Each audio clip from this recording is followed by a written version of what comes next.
ஒரு அரசன் போட்டி ஒன்றை அறிவித்தான்.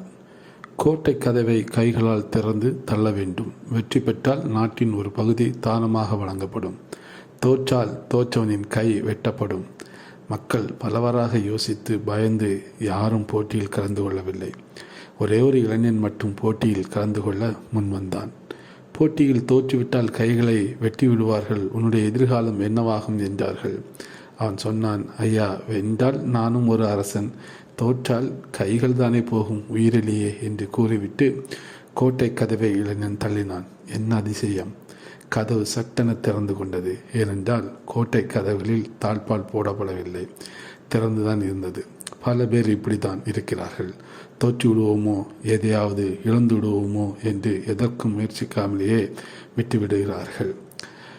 நாம் இன்று நம்முடைய சுய புத்தியின் மேல் சாயாமல் நாம் கிறிஸ்துவின் மேல் நம்பிக்கையாக இருந்து ஒரு காரியத்தை நாம் முழுமனதோடு செய்யும் பொழுது நிச்சயமாக இதேபோல் நமக்கு வெற்றி உண்டு. சோர்ந்து போகாமல் இருப்போம். வேதத்திலே நீதிமொழிகள் 3:5 பார்க்கும் பொழுது, உன் சுய புத்தியின் மேல் சாயாமல் உன் முழு இருதயத்தோடும் கர்த்தரில் நம்பிக்கையாக இருந்து என்று சொல்லப்பட்டிருக்கிறது. ஆம், மனிதர்கள் இருந்தால் சில நேரங்கள் சில குழப்பங்கள் சந்தேகங்கள் இருக்கும். நாம் நம்முடைய சுய புத்தியில் சாராமல் கர்த்தரின் மேல் நம்பிக்கை வைத்து ஒரு காரியத்தை செய்யும் பொழுது கடவுள் நமக்கு பேசுவார். எதை செய்யணும் செய்யக்கூடாது என்று அந்த காரியம் வெற்றியாக முடியும். நாம் ஜெயம் பெறுவோம். கர்த்தர் தாமே இந்த வார்த்தைகளை ஆசீர்வதிப்பாராக.